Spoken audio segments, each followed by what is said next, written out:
right, big things happening in downtown Springfield, and the weather's just been absolutely gorgeous, and a lot of activities from art fairs to Pride Fest to even more things to look forward to down the line. Downtown Springfield is abuzz, and to join us as we do often, let's talk with Kayla Graven from Downtown Springfield Incorporated. Kayla, thanks for taking time with us. You've got some announcements you've made recently concerning entertainment in downtown Springfield. What's going on? Yes, so the Love It Amp Springfield free 10-week concert series is back, and we finally announced our lineup.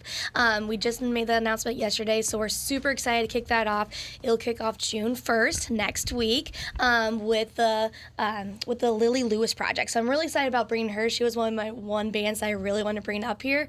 What kind of music is Lily Lewis? She is a soul music. So okay. She does, and she also speaks more about civil rights movements and tells her story about living in the South. So I'm super excited about her coming up here to share her story and be able to experience a different type of music up here in Springfield. So that's one artist, but of course this is all going to be happening on the Y Block, yes. which, it's a great venue tucked right north of the governor's mansion. You could see the Capitol off in the distance, and it's a great spot. It is a great spot. It's one of those, that's the thing that I really love about the Love It Amp grant was the whole point of it was, part of the point was it to activate underutilized space. And what better than the Y Block, right? So Absolutely. We were able to activate that space to show vision of what could happen there, possibly happen there. And we've seen other people utilize that space, like the Highland Games take place there now in the summer. I think that's in June, so be on the lookout for those coming up.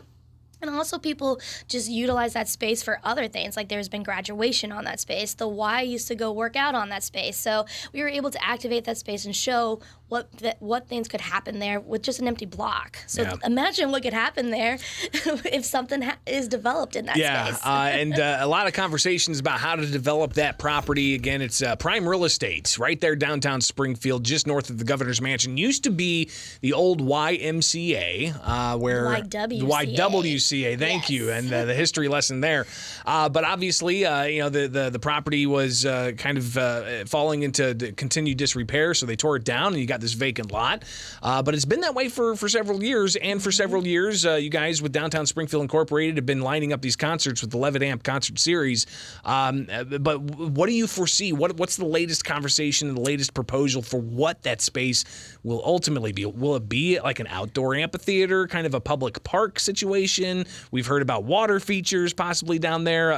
What's the latest in that conversation? We just had administration changeover, so we are, letting her transition in, and then we're going to start those conversations happening again. I know there has been proposals submitted with the prior administration that had a mixed-use space where it could be potentially a space for an amphitheater. We're looking forward to continuing those conversations with Mayor Busher for sure.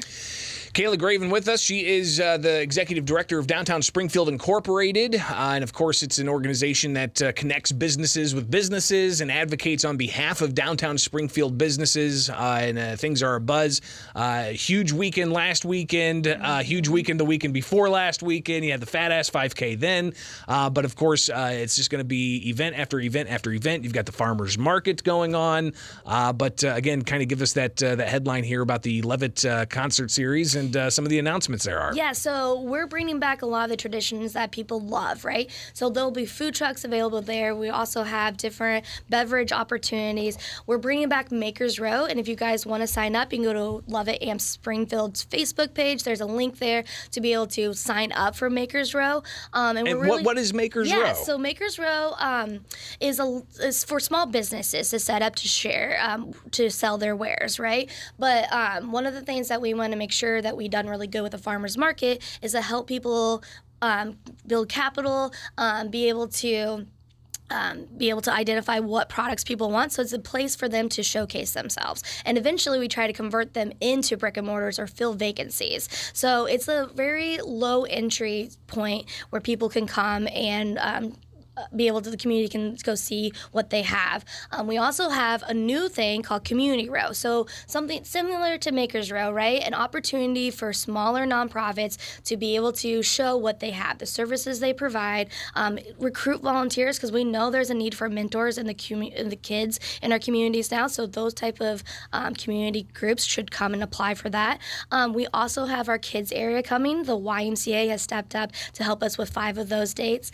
We also have a photo area for card your yard, and it's all possible made by sponsorships. Our number one sponsor is PNC, who's been with us since the very beginning in 2019, and the Community Foundation for the Land of Lincoln has helped made a stage possible. I know our first year we have come leaps and bounds for sound and stage, so they've helped make that possible for us. And again, that's just the Levitt Amp Concert Series? Yes. With all the rows and the makers and the community Yes. and the kids and the music and the food and the drinks and the hanging out and just kicking back on a blanket and enjoying the atmosphere and looking at the beautiful governor's mansion off in the distance with the Capitol just around the corner. Just a small sampling of what's going on downtown Springfield Incorporated.